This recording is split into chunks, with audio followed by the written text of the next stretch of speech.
ఓం శ్రీ మహాగణాధిపతి నమ, శ్రీ సరస్వతి నమ, శ్రీ గురుభ్యో నమ. ఇక అందరికి మరి ధనుర్మాసం గురించి, తిరుపావై పాశురాల గురించి ఒకసారి అవగాహన పెంచుకుంటూ ఉండండి. సరిగ్గా డిసెంబర్ 15 అలాగే ఆ ప్రాంతం నుంచి కూడా భోగి సంక్రాంతి వరకు కూడా తిరుపావై పాశురాలు అనేవి సాగుతూ ఉంటాయి.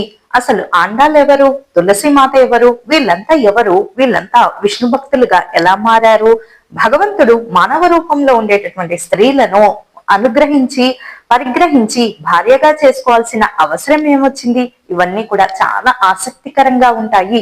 ఒక మానవ రూపంలో ఉన్న స్త్రీని భగవంతుడు ఎందుకని స్వీకరించాడు, ఏ కారణం వల్ల స్వీకరించాల్సి వచ్చింది, ఆ లోక కళ్యాణం ఏమిటి, ఏమిటా కారణము, చాలా బాగుంటాయి ఆ కథలని ఒకసారి తెలుసుకునే ప్రయత్నం చేయండి. తులసీదేవి కథ. ఎవరి తులసీదేవి? తులసీదేవి పురాణాల ప్రకారము బృంద అనేటటువంటి పరమ విష్ణు భక్తురాలు. ఆమెకు విష్ణువు అంటే అంత భక్తి, ప్రేమ, పారవస్యము ఇక మాటల్లో చెప్పలేము ఆ భక్తి ప్రేమ గురించి. ఆమెకు శాపవశాత జలంధరుడు అనేటటువంటి ఒక రాక్షసుడితోటి వివాహం జరుగుతూ ఉంటుంది. ఇక జలంధరుడు ఏమి తక్కువవాడు కాదు, భక్తుడు అయినా శివుణ్ణి ఓడించాలని అనుకుంటూ ఉంటాడు. అయితే ఆ ఒక అసురుడికి భార్యగా ఉంటుంది తులసి మాత.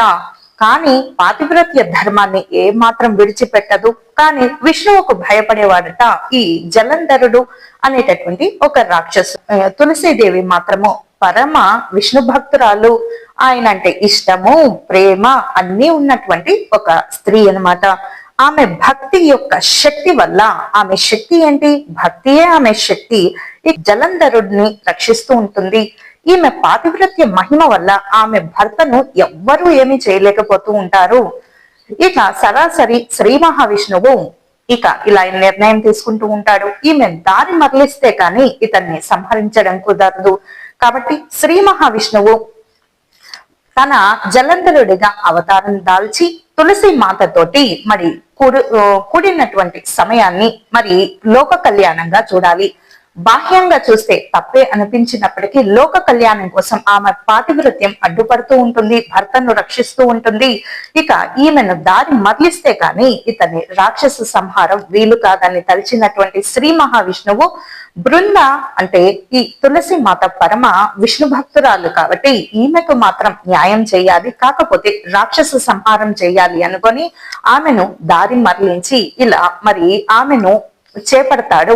బాహ్యంగా చూస్తే ఇంకొకరి భార్యని ఎలా చేపడతారు అని మనకు అనుమానం కలగవచ్చు. మనము అలా అర్థం చేసుకోకూడదు. చాలా